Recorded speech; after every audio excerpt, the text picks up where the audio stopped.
Конкурс «Проба пера» давно стал традиционным. Его участники – старшеклассники из разных школ Абхазии. С энтузиазмом создают команды, работают над различными темами и соревнуются со сверстниками из других школ.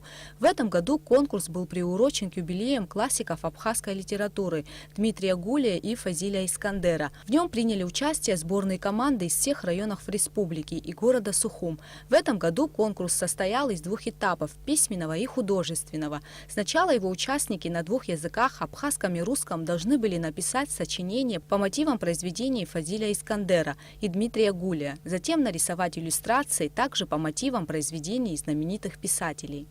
Мы надеемся, что в этом зале собрались любители литературы, те, которые любят творчество Дмитрия Гулия и Фазиля Искандера. Надеемся, что вы будете прославлять наше будущее и свой народ. И желаем вам сегодня успехов в этом конкурсе.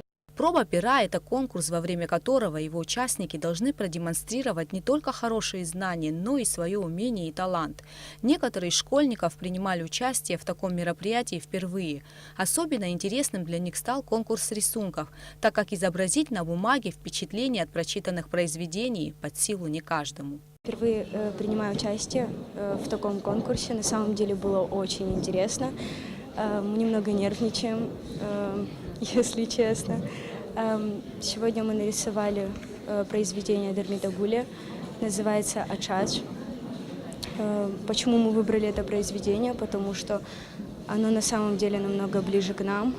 Это произведение рассказывает об Абхазии во время войны, когда была грузино-абхазская война.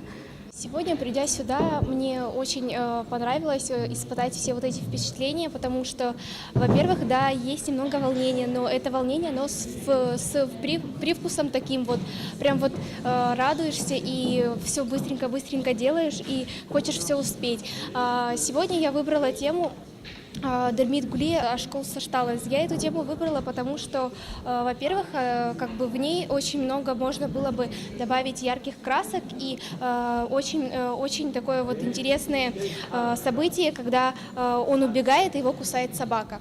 Вот. Я очень хотела это изобразить, и не знаю, у меня получилось ли или нет, но все же я изобразила.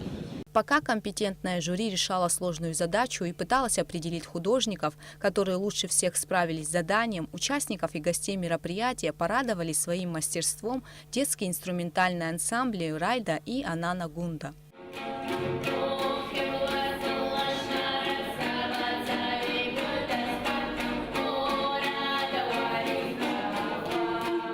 Среди множества интересных работ в итоге были отмечены рисунки учащихся Гагарского и Ачамчирского районов, а также города Сухум, которые поделили между собой почетное первое место. Второе место заняли представители Гулиривского и Гудаутского районов. На третьем месте школьники из Галского района. Что касается результатов письменного конкурса, то лучшими признаны 4 сочинения на абхазском языке и 3 работы на русском. Гугуца Вардания, Руслан Орлов, Абхазское телевидение.